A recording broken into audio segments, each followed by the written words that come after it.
Maíomh go léir a cóide agus tófáilte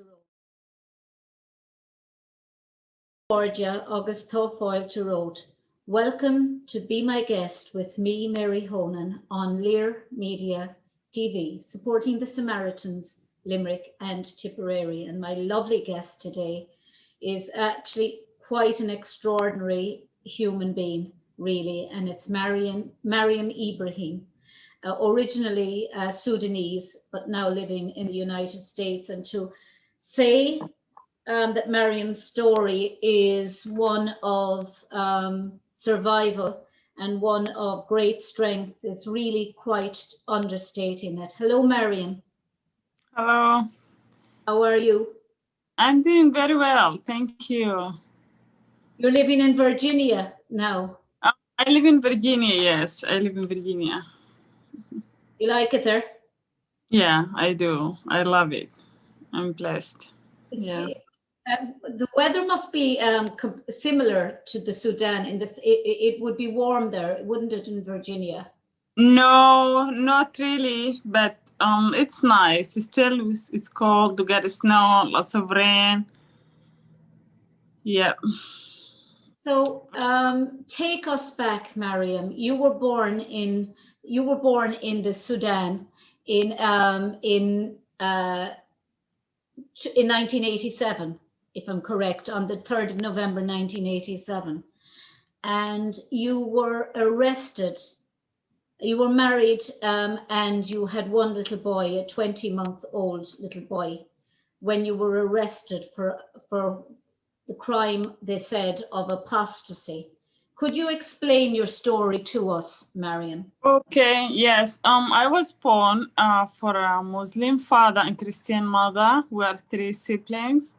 We lost my father on I was 6 years old at that time. So I was raised by my mother. She's Christian, an Orthodox Christian. I grew up in a small city on Gadarif. I was born in a refugees camp, and then after my father was passed, my mother moved to a different city. Especially my little sister was experiencing some health issues. So I grew up in a Muslim extremist society. So there's no difference between Christian and Muslim. You see girls on the street wearing a hijab, covering their head, and names also. You know, some case you have to name your child as Islamic names so you don't be questioned or you don't have any issues. So I grew up Christian. Go with mom to the church, but not really. I can say I'm not really 100% believer at that time. So we go to church just for friends because our neighborhood is like wealthy families. So they look up on us like, because my mom worked most of the time as a maid. So I do always help my mother whenever she needed help. So, and I grew up by time, when I reached high school, I wasn't able to complete my schooling because of financial issues. My mom couldn't able, so I have to go to do some computer program in Comboni Center. We have one of the biggest Catholic educational center. It's called Comboni. So, and there I met Father John Francis, Catholic priest. Until then I was Orthodox. I've never tried church.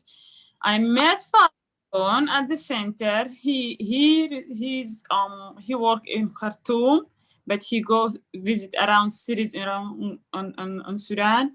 He visit my city, and I was one of the groups that are in charge, like providing the hospitality and things on the center. So and he spotted me, and he asked. Then my teacher said, "I'm very smart, but so I'm doing some. I'm not a student at the school, but I'm doing a different program."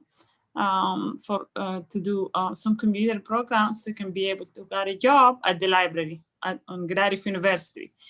So Father John said, I will help you complete your education. Mariam, how difficult was it growing up in Khartoum or in the Sudan? As a Christian, because there's only about 1% of the population who is Christian that would be Muslim. How difficult was it? Did you have to hide your Christianity?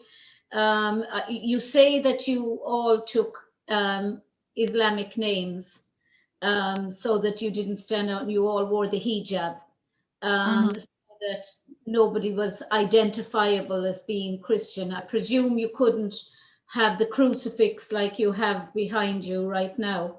I presume you couldn't have outward displays of Christianity.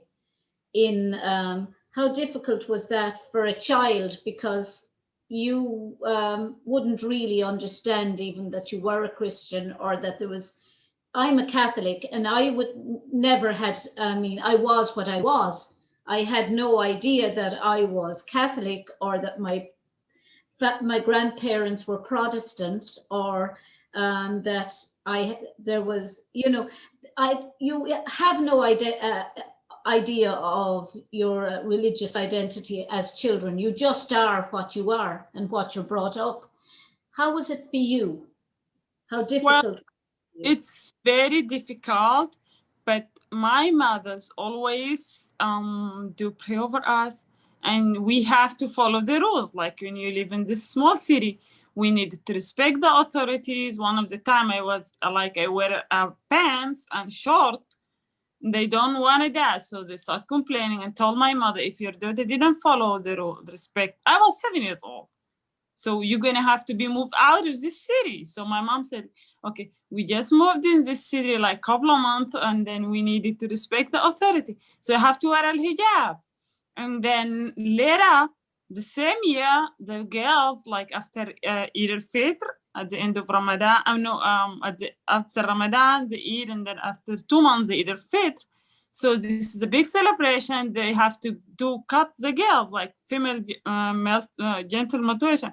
So when they came on our neighborhood, I have to do it because, in this case, people look at you like as a shame, like you're unclean. How could you not being cut? Like, you're a girl. You are not even invited to wearing things like that. You're not going to be able to play with the girls because they identify like you're not being cut, you're dirty, things like that. So Mariam, were you subjected to genital mutilation? Yes, I did. And then because my mom she was forced to do it. So I remember there's a big celebration on the neighborhood because all the girls, they know who they are, and they move from house to house because, with a midwife and the old ladies in the neighborhood. So when my term came, I have to run and hide in the bushes. This is actually hurted me more than helped me because everybody knew that I was running, and they know that my mom is Christian, and they know that I'm supposed to, they're not sure because, at the end, so I have to hide. Well, they have to come and search and all this. And I was the last girl on the area and the neighborhood. So everyone was there. And these 4 old ladies were inside with the midwife to tell her like what to do exactly, like, how to do the procedure. And they want to witness it because, this foreign woman, Christian woman, is not going to do this girl right for my mom. So they done that. And then it's just so hard. I'm like, I was upset with my mom, why we don't listen to, why we always listen, why we are scared of them? You said, because that's what we do, because we needed to live in peace. I said, we go to church in secret, we celebrate Christmas in secret, all this stuff, especially when you are the specific group of people, like from South Sudan, just known as Christian, you are identify them, everybody people from South Sudan. And when the 2 countries split, actually the Christian was left like on the middle, the minority of the other tribe, the country. Not every Muslim country carries out, it has to be said, genital mutilation. Why? Mhm. What effect?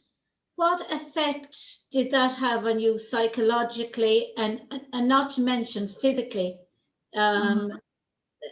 That must have had a devastating physical and It, psychological effect on you. it is so hard, even like until now. I really, but the other problem is this is the main biggest concern for me since I was at the school. Like the way they teach us, like we are forced to study Islamic law, Sharia. We are forced to study Quran because by the law, every student have to pass the Islamic subject. You know, if you Yeah, did not pass, you were a country that was under Sharia law.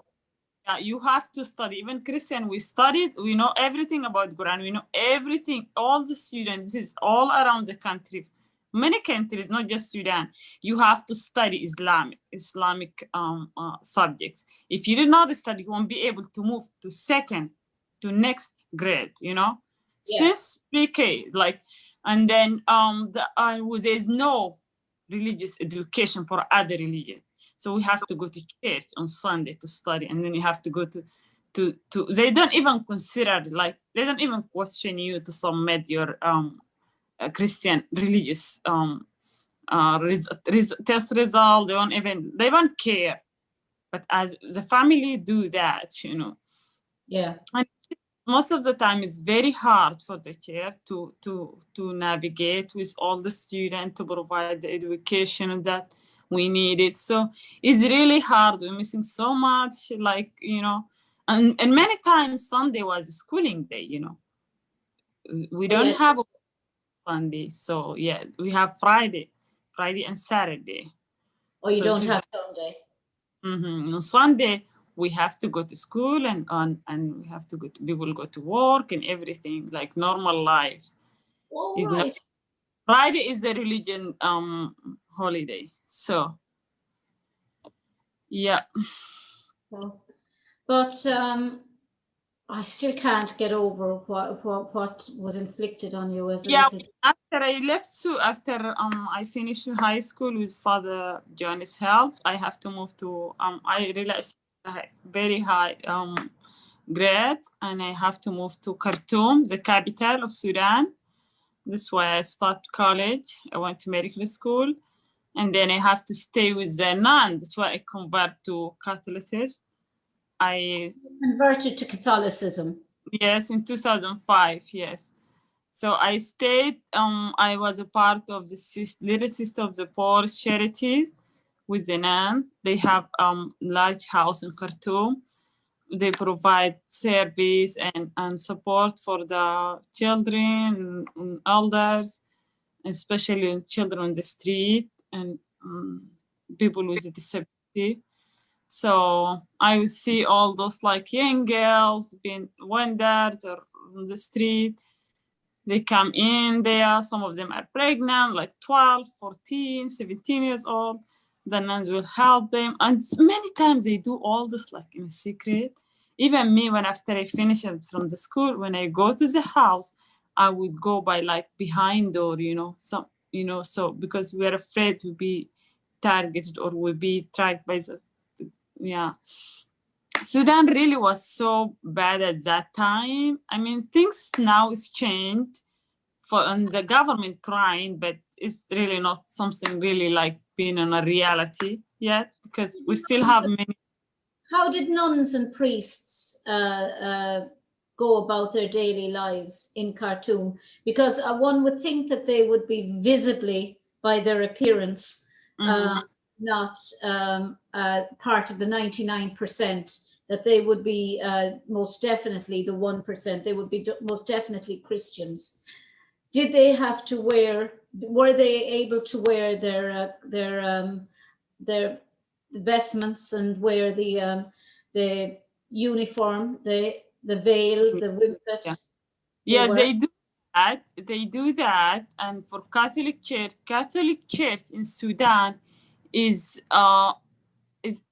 most of the time they do support Muslims and other minorities more than Christian. Like the church, This is a good thing about church in Sudan, especially Catholic church, where I was most of my time. It's open. I remember father will be around walking on the church building outside, even though you see the line of women and people are sick and students. And a part of the thing I did also volunteer with San Mansour's charity. This is as a medical group. They provide. We got this medical equipment and medicines came from Italy direct. So we donate things for the pharmacies, for the hospital, the small clinics around the city.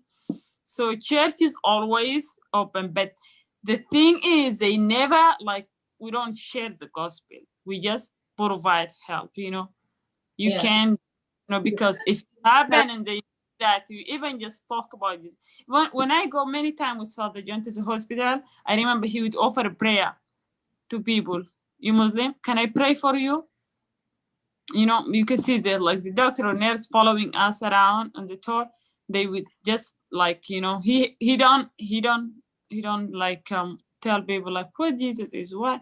He always telling me we show faith in action. So because there is truth in that. And I remember when I'm in the college, they tell me, "Oh, you are very good. If you are a Muslim, you will go to paradise." If you're a good person, you care for people. It doesn't matter who you are, as long as you do good. Yeah, because you're Christian, so you go to hell. So they know that is guaranteed by. But Mariam, everything went wrong. You met your husband, who was a Christian also, and he suffered with not cerebral palsy. He was in a wheelchair, wasn't he? Your husband. Mm-hmm. Yes, ma'am. And you met him, but you had one little boy, and then you were pregnant on your second child, a little girl, when you were arrested on the betrayal, am I right, by your stepbrother. Mm-hmm. A member of your close family betrayed you. How did that happen? Okay, this has happened after I lost my mother. So my mom had passed away during that time. I just my last year was in college. So it's very hard time for me, but then I'm very supportive, my church. So, and at that time, I do know my husband. How to get to know him? Because when we go to retreat at the church, so there's a girl at the church. She's in a wheelchair, and my priest tell me, Mariam, you're the only one I do trust to take care of Adriana. So I would do watch over her after Adriana. She's my sister-in-law.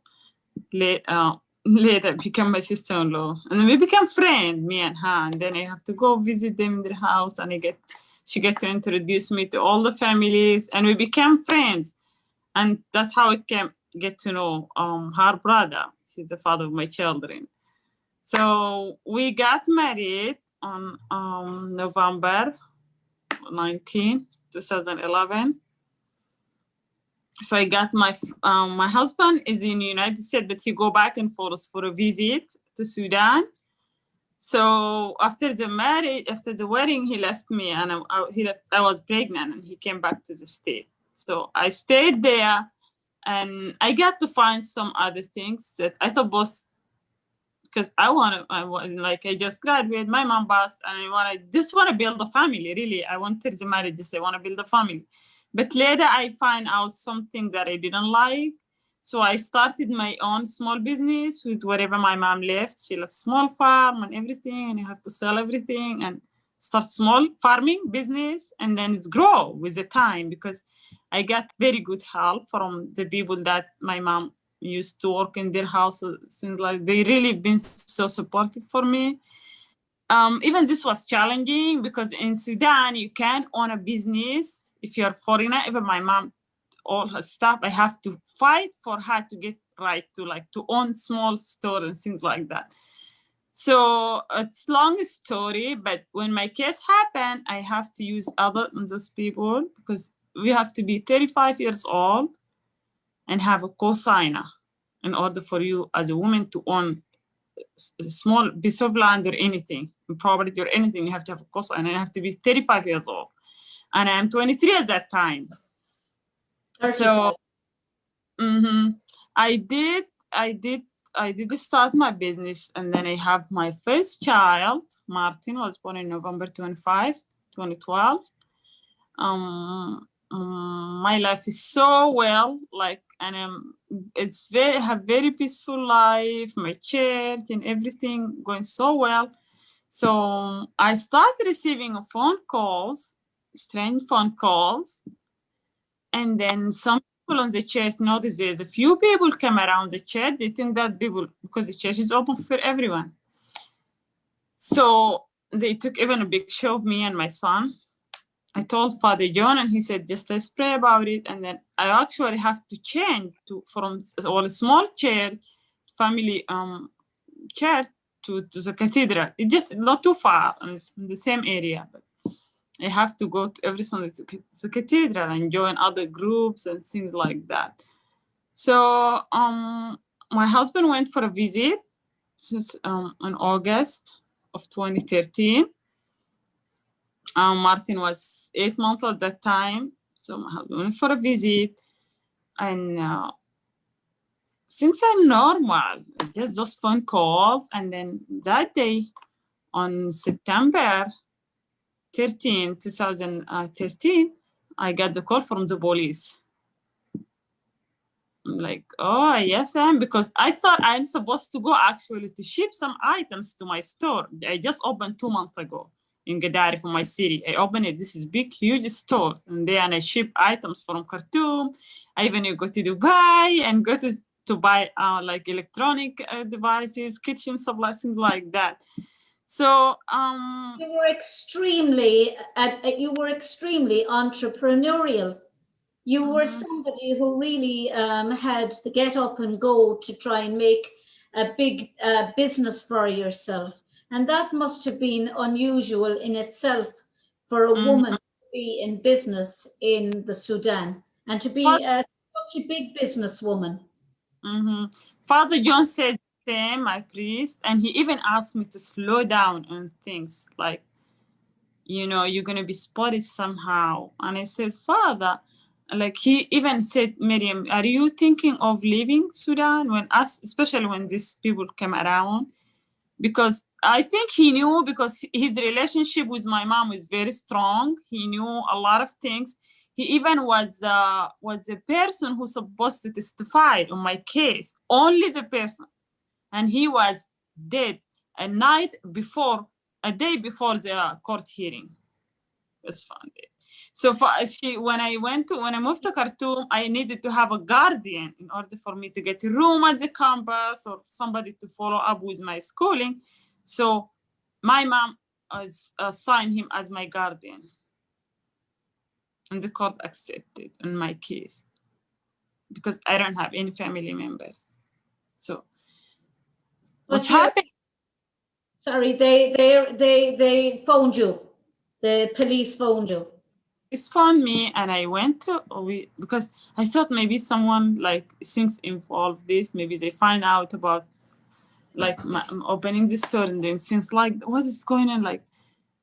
And I went there.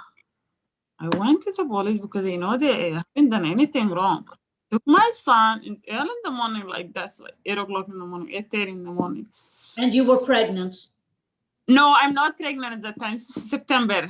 So I went to the police station, and when we went there, there's a man sitting over there, and the man have a knife. He wearing like a knife out here in the police station. And as soon as they walk in, he said, "Here she is, my sister." And I'm looking at him, holding Martin on my arm, like, "No, I didn't know you." And the officer said, "These people said they're your family and they want to take you back." I said, "What?" I'm like, "I have my own family. This is my child. And my husband is coming after me." I said, he said, those people, they know, they find you, and they want you to go with them. We don't even like share the same names or family names, things like that. I never saw you. I was struggling all my childhood, my life. I never saw anybody. I knew that they had a family from my father's side, because what happened is my father, actually, the reason we lost track on them, he's from Darfur in Eastern Sudan. The reason he left the family, he had to, he killed someone in a different tribe. His sister, my aunt, which is my aunt, had a relationship with him, and when he find out, she go like walk with him and things like that. He killed a man. It's an honor killing. He killed a man and he killed his sister. Wow. So he ended up hiding on that refugee camp as a bus driver. That's where he got to meet my mother. So, and they got married. She's 16 years old at that time, and she had me, she's 17. So Only a child herself. Yeah, but because she's a refugee, I mean, she's a foreigner. She's beautiful, and all the time the argument about him trying to convert her. You know, he escaped from what's called the family is trying. The whole tribe are coming after him because they're seeking revenge for the son was that, and then the other people in the family are not happy with him killing his sister. You know, things like that. I mean, it's horrible situation, and I don't know. My mom don't know this, I think. I believe she don't know about this when they got married. But when he started getting violent and forcing her like to wear to cover her face because she's beautiful and she worked like on the market or with on the maid, so he wanted her to cover her face to convert to Islam, and she did not want to do that. So back to how my case start. After the court, after went to police, you know, the question is, they said, no, I told the officer, I really would know that they have family. He said, they know where you are. Now you're not safe. I said, if they know where I'm at, why they then came in and knocked my door? Why am I being dragged to the police station like I'm criminal? He said, because they don't like the way you're living your life. I say, what is the thing that they don't like? They said, because you are not supposed to be a Christian. You are Muslim. I said, well, that's something different then. But I'm a Christian and I'm married at the church, so you have to provide my marriage certificate and everything. But the officer said, okay, we took our information, my other contact information, and he let us go that day. Okay? He said, we're going to call you when we present the case to the prosecutor after the prosecutor look into the case, because they opened case seriously. After 2 weeks, we got another call to come back to the court, to the police again. When we went there, that we get arrested and we've been dropped, we've been thrown in jail. So my husband and I, and the first charge was adultery. Because the prosecutor said, okay, this is adultery. She's not supposed to be married to Christian, and she's supposed to be in prison. Okay, because she have a child. At that time, I just have Martin. Martin was just learned to crawl. We stayed the whole day in prison and in the cell, the police station. At like at 12 a.m., somebody have to come and bail us out. They don't want to accept. They have special. They charged you with adultery. Yes. Because adultery first, because they said that you had no right to marry a Christian, because you were the daughter of a Muslim man, and you should have followed his religion rather than the religion that your mother had brought you up in. I was very confused at that time. And then everybody like, you gotta escape and leave the country. And I said, no, I will never gonna do that. Everybody like, leave now. This is gonna get worse. This is gonna get hard. I said, no, I'm not leaving. This is gonna go right as God wanted to be. You know, are you going to live your life in fear? I told them I'm not, because I didn't do anything wrong. You know? Mariam, what made you so strong? I don't think there's, I think there's very, very, and I say this most sincerely, either you were insane or you were incredibly brave to continue working, knowing that there were people that at any moment you could have been arrested at the very least, which you were subsequently, but you could also have been killed. What made you so brave? Was it bravery or was it complete stubbornness or what was it? Because I don't know if I would have the courage, and I was brought up as in a strict Roman Catholic mother. My father converted with her to Catholicism in a sense because he was baptized Catholic, but he wasn't brought up as a Catholic. Because his mother wasn't Catholic, and she wanted to convert, but promised her family she wouldn't, or promised her father she wouldn't. But I don't know, would I have had the moral courage to have refused to give up my faith? I don't know. I hope I'll never be put in that position. No, I hope not. I don't wish nobody. So here is this. Before my mom was passed away, I was called for her. She got a car. They said it's a bus accident. And when I went to, I did a bus ride for 6 hours from Khartoum to Gedaref. I have only 30 minutes with my mom. She said few words for me, but until this day, I'm living with those words because my mom taught me about Jesus. And she taught me that fear is the enemy. Like, she told me, you're gonna face things, but whoever you facing, if you let them feel that you are scared of them, they will control you, you know? And God is always with you. And sometimes trials in life, if we focus in God, it will bring us closer to God, you know? But if you get like freaked out and get frustrated and get focused on the problem, you get upset, you get, you know, you won't know what to do, that you won't be able to make a right decision. So, and I said, no, I'm not afraid. This case, the situation is not to destroy my life. They want to do that, but they won't because this is their law. It's not God's law. Because I'm not doing anything wrong. I do married at the chair. My husband is offered like traditional marriage. I said, no, I want to marry as a chair and I want to talk about, I want to do it right. You know, like my business, I pay the jizya, I pay the zakah and pay everything, you know. I might not be a perfect person. Yes, I do mistakes. I fail to do things. But in this case, I did not do anything to hurt anyone. If they put me in jail with a criminal while I'm not, this is something that's gonna come out of this because I didn't do anything wrong.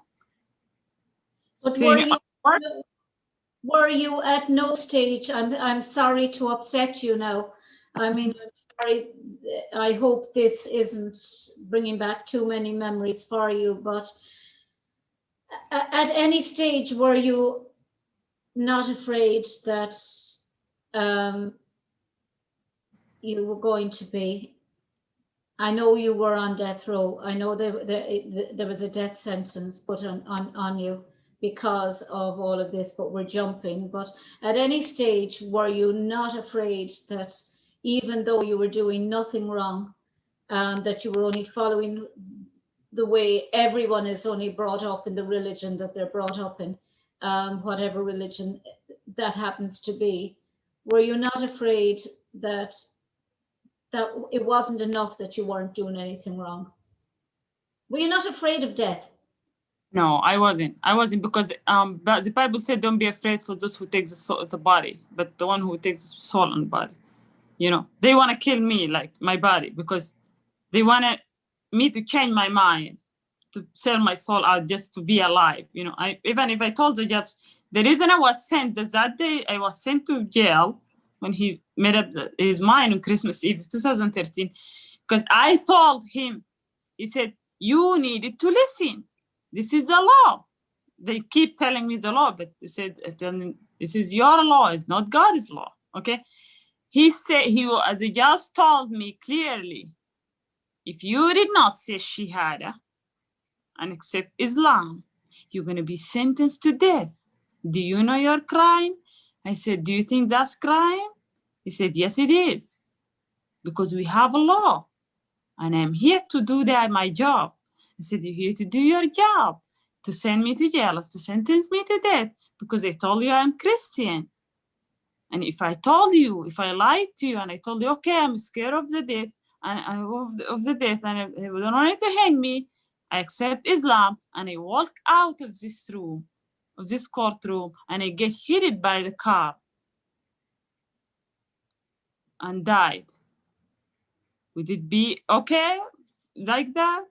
He said, yeah, it's normal, because death in God's hand. I said, that's exactly my point. In God's hand, it's not in yours. It's not by the piece of paper that you sign to sentence me. He gets very upset. And he said, you know what, tomorrow is Christmas. You are not going to celebrate Christmas, and you are not going to enjoy the Christian life. You're going to go to jail tonight. I was like the day before, you know, my trial starts since December. Since September, the case going back and forward all the way to December, and still the argument, just say Shahada and walk out. What's my other option? My other option is accept Shahada, yes, and then go and flogged, 100 lashes for the adultery. Yeah, and you were sentenced to 100 lashes, and yes, that's option. Okay, this is your execution. Okay. Yeah, for the first thing, okay, you are a Christian girl, you married a Muslim, and you made a mistake. You apologize and you accept the Shahada, and then let your husband, if you want to continue, and then the child, guess what's going to happen to my child? In this case, if you are a girl, Muslim girl, and you have a child outside the marriage, this child is going to be taken by the government, going to send to the orphanage. They have place for that, those kind of kids. So my child will be taken away because they have no right to. It's wrong. He came wrong to this. He came by wrong way, you know. So, and it wasn't. This is just in their eyes. If you want to keep your child and keep your family, your husband have to convert to Islam and come to me here. You're gonna get married here in this courtroom. Islamic marriage. After he received 100 lashes and apologized and accepted Shahada, I said, no, I'm not doing that. I'm Christian and I'm staying as I am. And if you did not respect that, I'm okay to kill me. I know even the Bible tell me I'm going to get persecuted. I'm going to get hated by men. I'm going to be thrown in jail. The Bible tell me that. What happened when you were pregnant and you were 10 months pregnant? Okay. Yeah, after this court hearing, that bad day is really terrible day, because, you know, girls never respond to judge. Women never respond to judge. Women never speak up at the courtroom. You got to be in big trouble if you happen and you respond to the judge. If you look to the judge in the eyes. And that's what I got. I saw this all injustice, and I had the feeling that God is going to show me something out of this. I really did. Like, you know, I'm just moving, like, people like, no, you have to listen. Are you suicidal? They told me you're going to kill yourself. That's somebody, you crazy, everybody. All around, I was left alone. I was betrayed by all the surrounding me. Because you crazy and you stupid and you don't know what you're doing. You don't care about your child. You don't care about everybody. You just want to kill yourself. You're going to be hard-headed. I'm like, all this stuff, I was considered crazy. I have mental illness. They cared about you and they didn't want to see you die. No, that's not what it is. What was they care about me? Father John said to me, Mariam, whatever you are feeling, that's something between you and God, Mariam. And if you, and I believe God is watching over you, and he know what's going to happen in your life. And whatever you do, I will standing with you. We pray for you. We do whatever we can to make sure your child after you, like, okay, you're dying, will survive without you. And then after that hearing, okay, they just assigned me to be sent to jail. Before I go back and forth to court from home, because it's just adultery, it's not a big crime. But that day I was charged with apostasy. In December. Explain to people what apostasy means. Apostasy is refusing to accept Islam. Like, I was considered convert, like you doing something.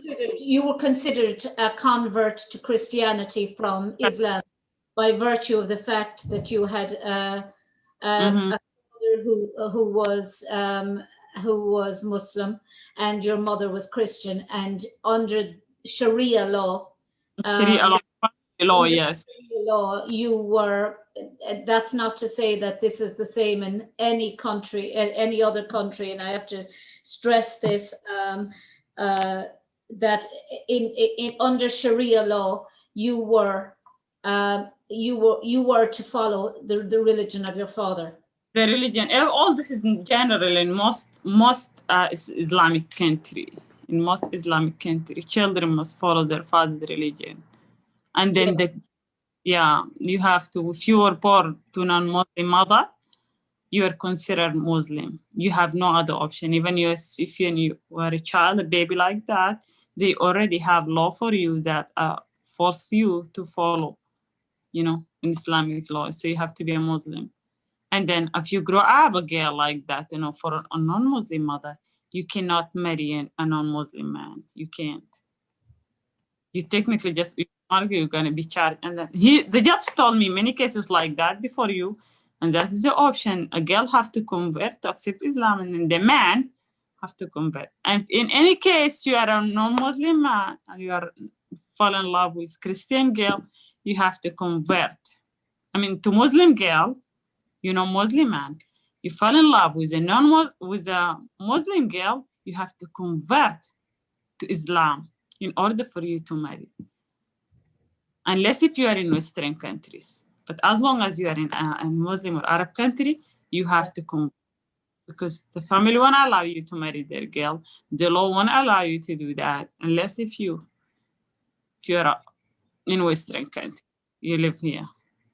So what happened when they came for you? Yeah, that day after I was charged with apostasy, as added, apostasy is a big crime and is a death sentence. So I have to be my court, I have to come back to the court from prison. I was supposed to be sent to jail, and I have chance. So before I was sent to the prison, I have to do some medical test. Martin was 9 months old at that time, my oldest son, and he just learned to walk. So was sent to the hospital to do medical tests. He's 10 months old, actually. To do some medical tests. And I came out, I was pregnant. 3 weeks. I wasn't even planning to have a child at that time, But just something happened. And I was so happy, like, oh, it makes the case worse for them. Because at the end of the trials, after I was sentenced on May 15, 2014, I was sentenced. By Sharia law also, they cannot execute or punish a pregnant woman. I was given 2 years to nurse the child. Okay? 2 years after I gave birth to the child. So so Martin would have been 4 at that stage. Yeah, Martin is going to move from my care when he turned 2 years. So we are fighting it, and then there was something came.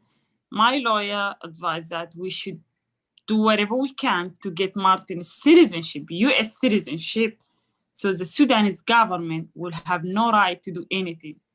because under my care, I'm Sudanese citizen, and this is a child, and by the law, my child supposed to go to the orphan.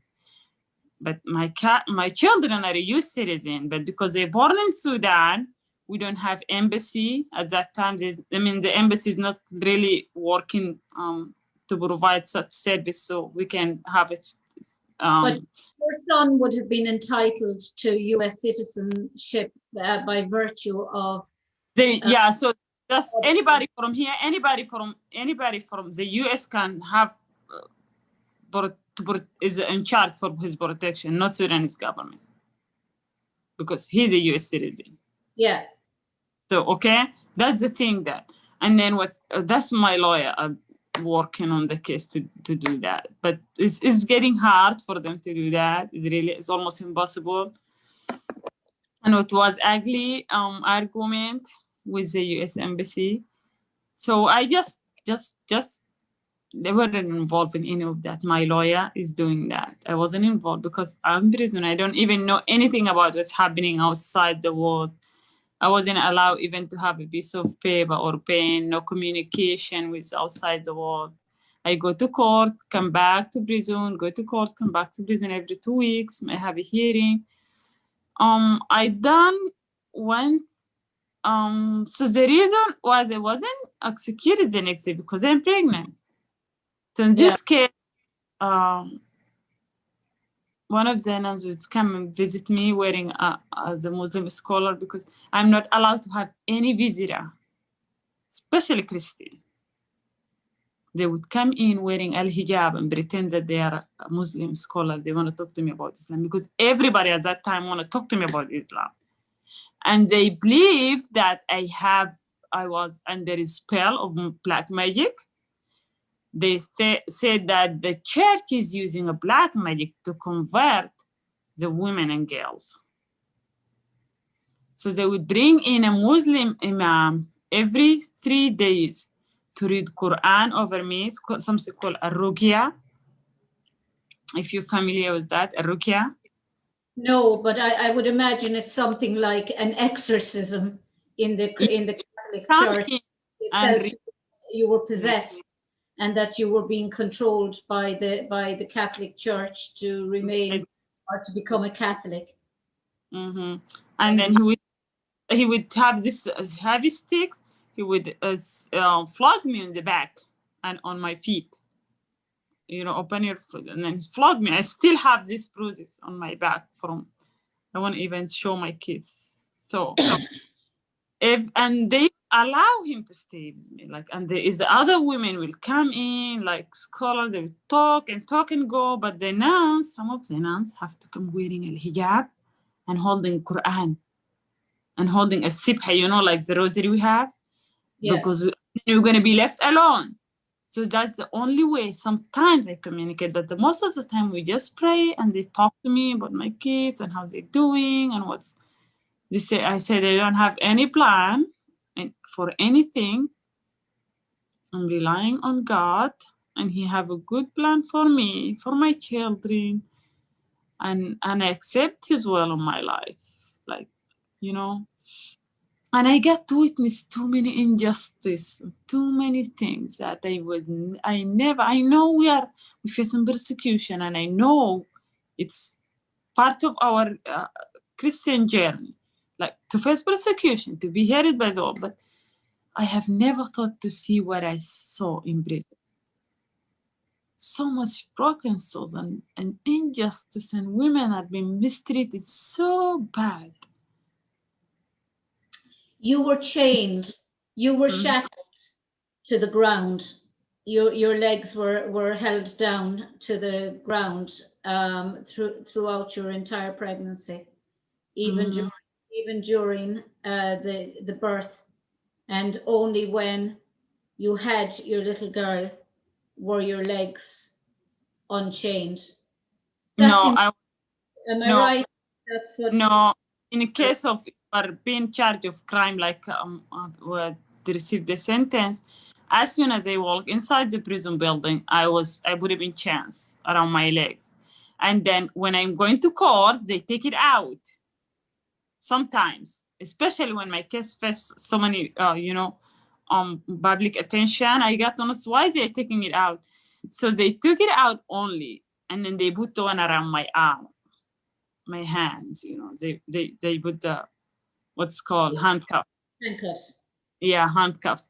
But and I have to carry Martin around. Like I have to move with Martin. He walk, yes, and then the other inmates, because we go as a group, they help me when I am on the car. Sometimes my lawyer will meet us over there. They take Martin. Even sometimes they take him outside the cell to get him some treat. So what happened is, Mariam, he was imprisoned with you. he is all the time, Martin, all the time. Yeah. All the time. He was there all the time, Martin. He never, and I don't sleep because these Muslim women are so angry at me. Many times Martin was almost been thrown in the manhole. He was being beaten down, but I have to stay awake even at night. I don't sleep. I don't even remember one last time, like in prison, I slept like 30 minutes, continuing. I have to stay. People assume I have to stay awake. I was praying. What were the conditions of your pregnancy in there? How were you treated? I don't even know what I'm bringing. It's like you don't even like. I don't even feel. I felt the child like when it's twice only. A night before I gave birth, and the next day after my sentence, I felt the child moving. But I don't even. I know there's a miracle inside me, and I know there's something will happen after her, but I never had any like regular medical care or anything. With Martin, everything is different. Like I gave birth in this beautiful hospital. My doctor was a Christian, and then the pediatrician, the one who was there in the room while Martin was born, she received him, she get take care of him. None of this happened with with the second pregnancy. I don't even know. I have many health issues, but I never had to get anything like pain back or be sitting all this time. Martin wanna run around. We have to make up things so make him like he wanna run around, and he's so upset. He would hold the chance and like he wanna take them out, and we start crying like he wanted me to walk with him and do things. So we would do the penguin walk because I can't move, so we do the penguin walk together with him, with the chance, because I can't move. One of the chances is really heavy, and then with the pregnancy, you were still chained. Your legs were still chained, even though you were. Yeah, my left leg was so swollen. So even I still have the bruises, so swollen, and the chance have to like stick around with the pregnancy. Some just happen. There's a heavy swelling on my right leg. So and the chance have to like it really like so painful if when I move it. So I would just like slide my legs and hold the left one, slide my leg. It's hard to walk. And we do the penguin walk, Martin and I. Penguin walk. But we do it now at the beach, at the sand. We do the same. Mariam, at what stage? I mean, I know that the British and the Americans and the Italians and Canadians, they were all fighting for you, Mm-hmm. and some Muslim countries were fighting for your release as well. And at what stage did you realize? Because I know you were finally released on the 26th of June 2014. That was just a month after you had your little girl. Mm-hmm. And actually it's just a day before my birthday. So that's how I remember your release. But I was in 23rd, and then I rearrested again. Rearrested again. Yeah. And what was that like to be rearrested at the airport, the whole lot of you on your way out of Sudan? Okay, they have something they didn't take away from me. So they, when I rearrested at the airport, this is very bad story actually. When I was released, I wasn't able to go home. It's no longer safe for me to go to a normal life. My home, my own home, is not safe for me. So I have to seek a refugee at the church for a couple of hours. And then the church is going to be, because there's Muslim extremist group are very upset. So the church, the US Embassy offer refugees for us. British Embassy, many places offer refugees because they were very afraid there's a serious attack which happened to the church.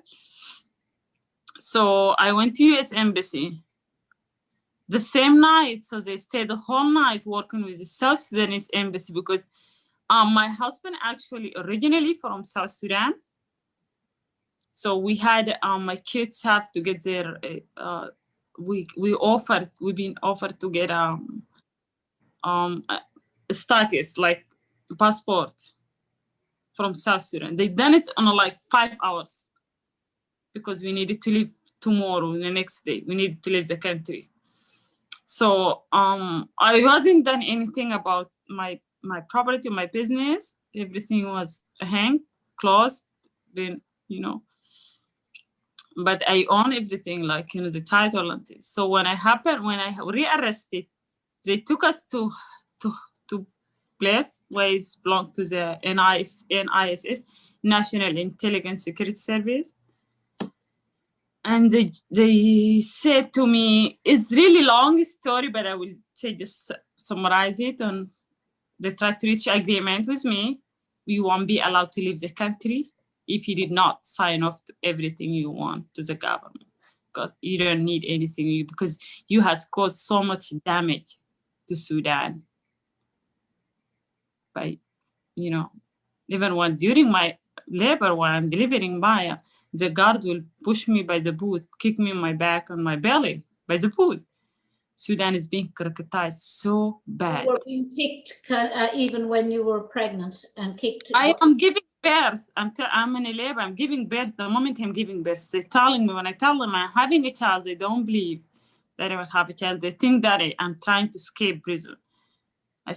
So I'm waiting the midwife to come and check me. So the guards will kick me by the boot, my belly, on my back. He said, Sudan is being criticized so bad by the world opinion because of you.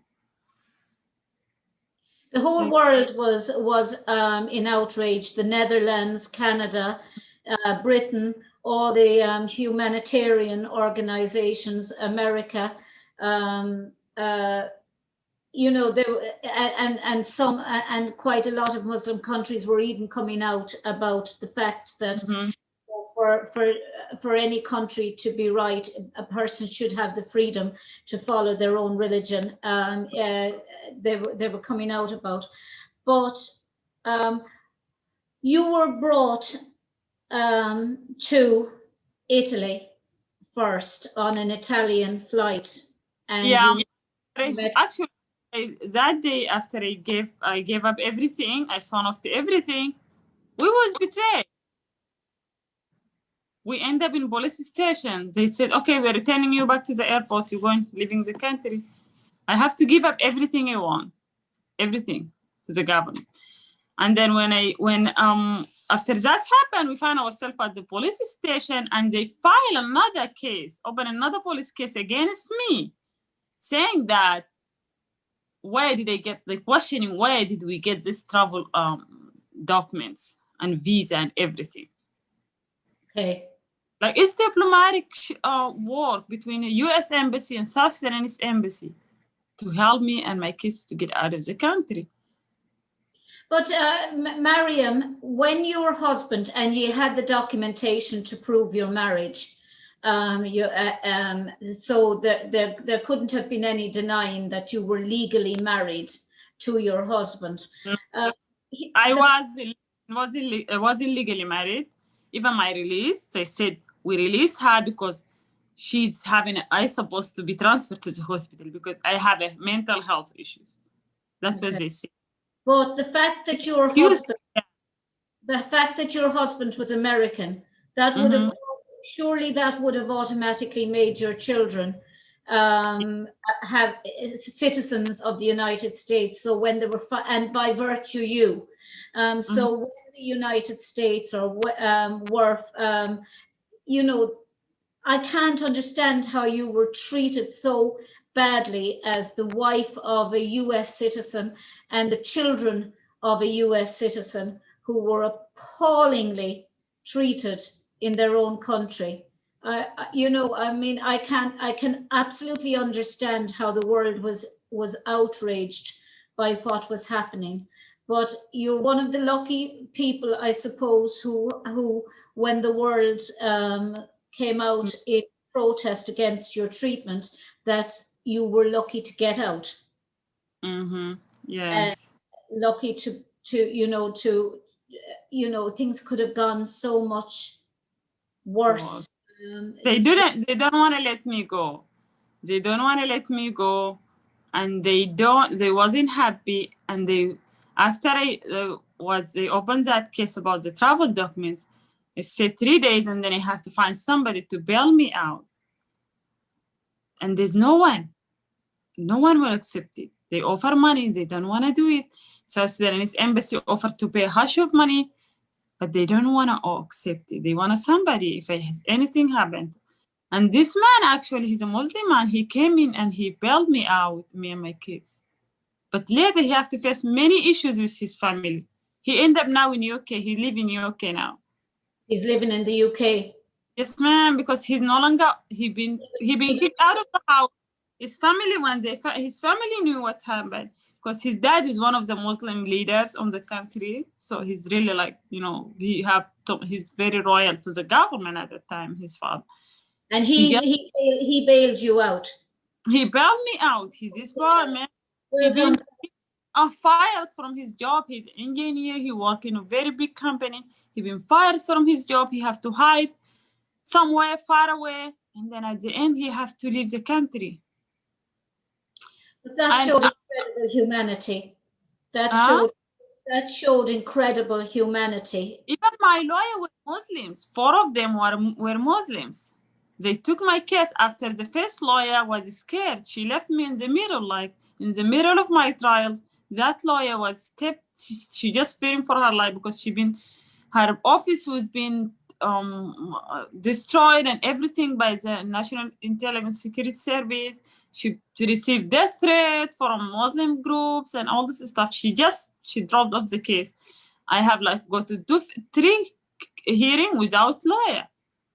And then those group of lawyers, they just stepped in when they just stepped in, and they said, we're going to take it as a human rights case, and we're going to argue a case like that. But they did a wonderful job. They have given me so many good advice, especially when I faced too much pressure that to run out, to leave the country. They never supported that. They never let anybody talk to me about that.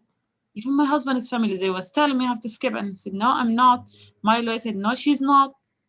Okay, because if it's happened and I left, this is going to go behind me everywhere. I have to stay in there, and I have to make sure God take care of it, not my own.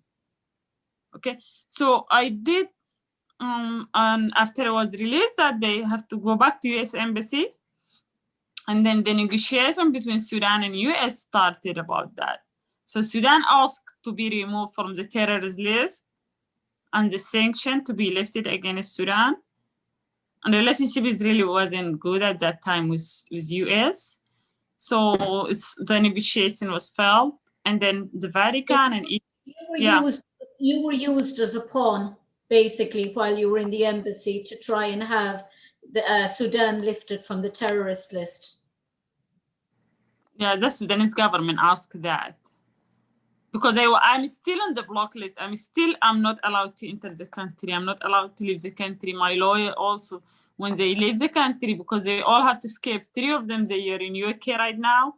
They have to leave in an illegal way to leave the country, because they can't, you know. But you flew to, eventually you flew to Rome.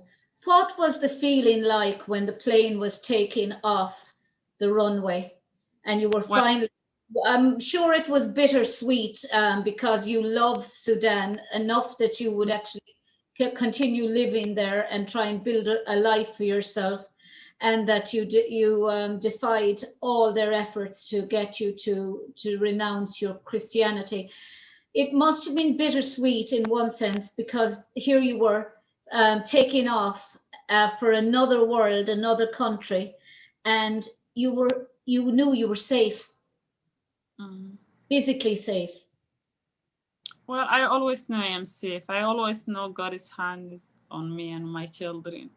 But what happened that day is, we got visit from Lapo Bistel. At that time, he's deputy Italian foreign minister. Yeah. He asked my lawyer and my husband to slow down on a media things like talking, just to be quiet, to take off for a couple of days so he can get to negotiate with Sudan on our behalf. And that's when Italy stepped in and was very successful. There's some group from the Italian embassy came and visited us at the US embassy. And after that, like 2 weeks from that time, we got another visit and we've been asked, okay, they never even inform us we are moving. And when we were traveling, they said, we're moving you to another safe place. Because those family and the other groups, they're always come around the US embassy in Khartoum and they're trying to talk, oh, she's staying here and we won't let her live, to live here or things like that. So they said we're not safe here. So we pack everything. And then I saw some of the Italian embassy staff and I felt like, yeah, maybe this is the day now. So we flew from Khartoum airport with Italian government airplane. We left Sudan. We flew we landed in Italy on July 24th. It's like 9:30 a.m. We left Sudan at like 2 a.m. in the morning. We left the US embassy. So we land in Italy. After 30 minutes from that, we get to meet with the Pope. We spent 10 days in Italy. It's wonderful times. We've been so welcomed and well treated. And I have long naps. without Martin running around or without being chained. Well, he slept a lot because my kids, when we left, even during our stay at the US embassy, they have very terrible diaper rash from the heat in prison. So we got to heal from, but God is good. He always rescue and restore. At any stage, Mariam, then you moved to the United States, where you moved first to New Hampshire. And I have to say, I was in New Hampshire for 3 weeks, and it's just beautiful, and it's so peaceful, and it's so relaxing. It must have been completely different in New Hampshire for you from Sudan, but now you live in Virginia. Mm-hmm. What was the change like for you, the United States? How big a change was it, having to learn the language? I presume you didn't speak English until you went to America. Well, actually, I don't want to talk much about that, but I'm blessed. I left Sudan, came to this country to start my life from the zero ground, almost from nothing. But I'm almost grateful that my children, my husband, and I'm alive. Like, we're family, nobody. We lost material things. We lost like physically out the country, and I know our life will never be the same. Like, we have to fight now from African Commission court, from US court, to be able to go back to Sudan, be able to communicate normal life, to be able not to seen as an infidel who escaped this sentence. No, I'm the person who stood for his right and for others' right, because what I witness in prison is so much injustice, and this is something have to be changed. Are you So seriously, sorry, Mariam, are you seriously thinking of going back to the Sudan? well, Mariam. God will able to. He changed the heart of the king when Esther. He uses Esther to change the heart of the king and to save her people. God can use my daughter, not just me. We think will happen in the future. I'm not looking for today because these people, they needed help. Not just me. It's not now. I'm not just talking about now. Just like this year, next year. I know it takes so long time. Even now, my kids. The way now I try to explain to my children to make them not to feel angry or upset about someone. So I would tell them they would know a story about Paul when he once was a persecutor. He persecuted the believer, and then later he's a preacher. He preached the gospel to others. So you're the co-founder of Global Mobilization at Tahrir al-Nisa Foundation. Mm-hmm. So, and you actually believe that there's a lot more Christians in Sudan being persecuted, and you know that you've said yourself that, and to quote you, there are many Mariams in Sudan and throughout the world, and it's your mission to try and be the voice for other Miriams or Mariams around the world who are suffering. But yes. Do you need to go back to Sudan? Do you not go back to Sudan to do that? Or can you do that from the United States and the safety of yes. There's many people, not just me. We all can do that. We all can help. We all can make a change. We all can. We just, one thing that I do always believe in, we share Jesus' love with us. We don't even go and tell people like what they do to us. You have to convert. We just be his hands on earth, because that's our job, is to do that. It's really our job to be his hand. Because I was in that prison, I always tell my kids that. Martin was telling me, Mommy, how do people get to know you? I said, people didn't get to know you, but God put me in their hearts. I did not call people, like I called God in a prayer. I was praying in that dark prison cell, and now people get to know me because God put me in their heart. It's hard. And I do have so much respect, and I'm so grateful for each person who had prayed, advocate, and called for my release. Because if without their help, God don't come down in heaven and help do things. He uses people. He uses the people. And when it ever happens, you will be a part of somebody's rescue, part of somebody's freedom. You are an answer to that person's prayer. Well, I'm listening to you, Mariam. What are you doing now?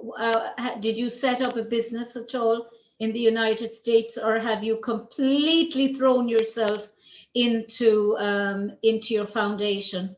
And I should say, I'd like to thank Alice Butler Short for introducing me to this spectacular woman. And you use that word quite often with people, spectacular and inspirational, but it's truly true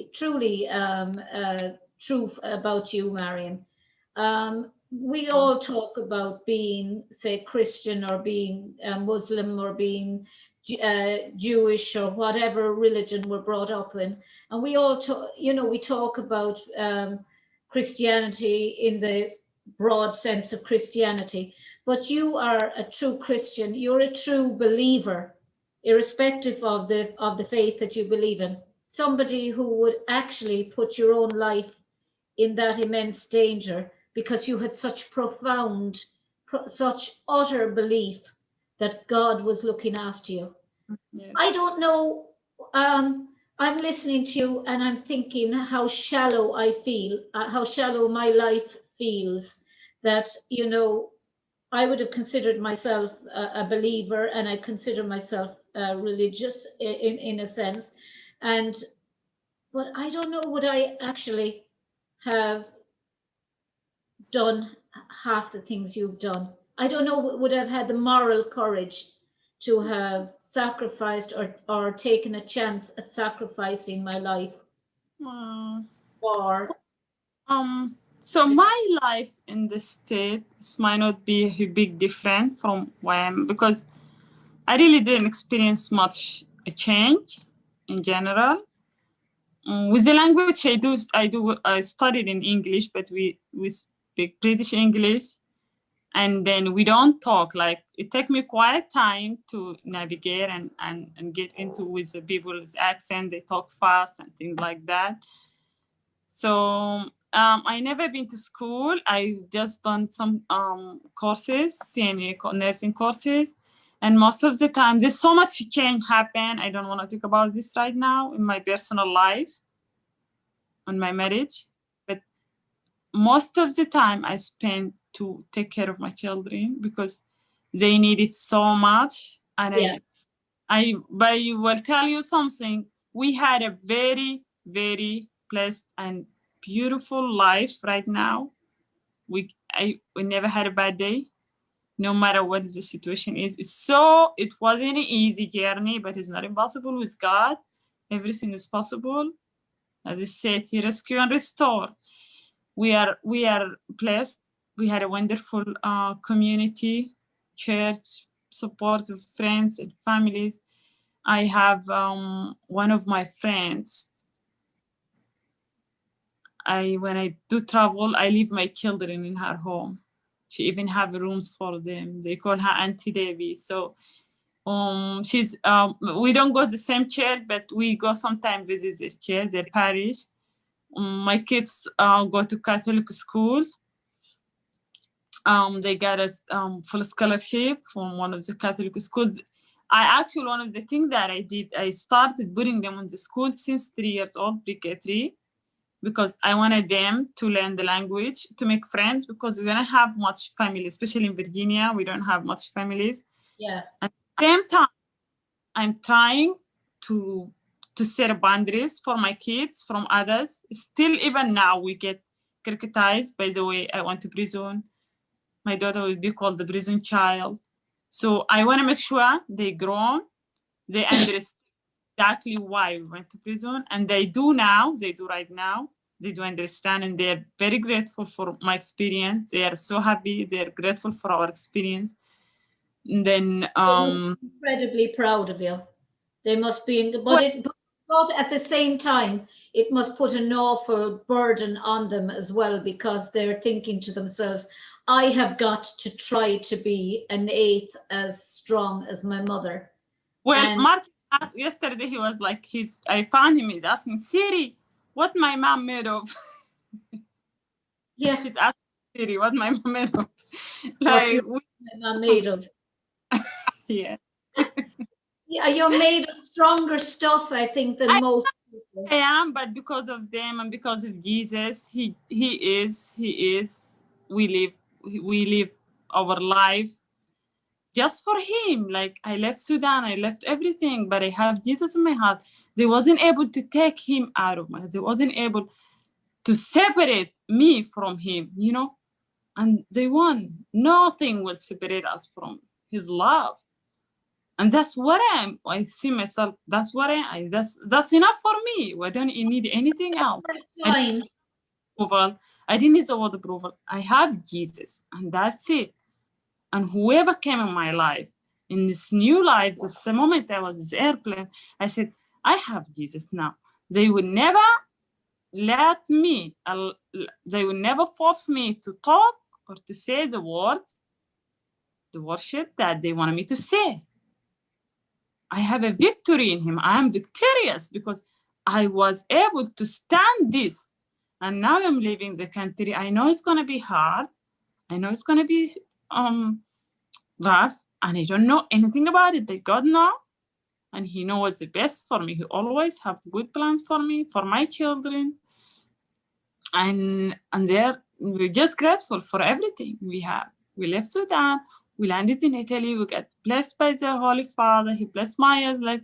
Even after that, I noticed many change in her health, because I would look everywhere, and she was born premature without medical care. So I have to take care of her my own. So even the moment I was giving birth to her, I fainted because I wake up with a child crying. All this physical pain they want to put on me, I never experienced it. All this, no any physical pain. I never felt any, because he always turned our pain and suffering to joy. There's so much joy hearing her voice crying the moment I have a new life, and that's what it is. I was given new life, was given second chance. So if there's anything will come from that life, I want it just to be to glorify his name and to honor his name. And I do pray every day that just no matter what's happened, I always to pray this one prayer.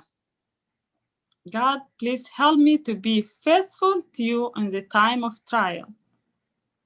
Because when trials of life came, you be distracted by too many things. When you run to friends, you never know what they will say, how they will advise you. When you run to people, whatever, you never know. But God, always right. With God, everything always right. So that's I always just pray one thing. Just help me to be faithful to you in the time of trial. Like I run to you wherever I needed help. If there's something that you had for me in life, just let it be the way you want it, just not mine. Well, Mariam, I think that's probably the best place to end the interview. Yeah. The chat. I'd rather think of it as a chat. You're an inspiration. You've certainly. I'm going away from this interview now feeling very inadequate and feeling very unworthy. If that's because worthy of his love, and we are valuable. He loved us so much, and we're thankful. Just we know him, we know Jesus, we have him in our life. This is. Well, thank you so much, and I thank Alice Butler Short for putting us in contact with her. She's another formidable woman. Is our Alice, small, but proves one thing, as good things come in small packages. Yes, yes, she's wonderful. I'm so grateful for my friendship with her. She's great. She's lovely. But thank you so much, Mariam. Thank you. God bless. Bless you. Bless. Thank you. Bye-bye.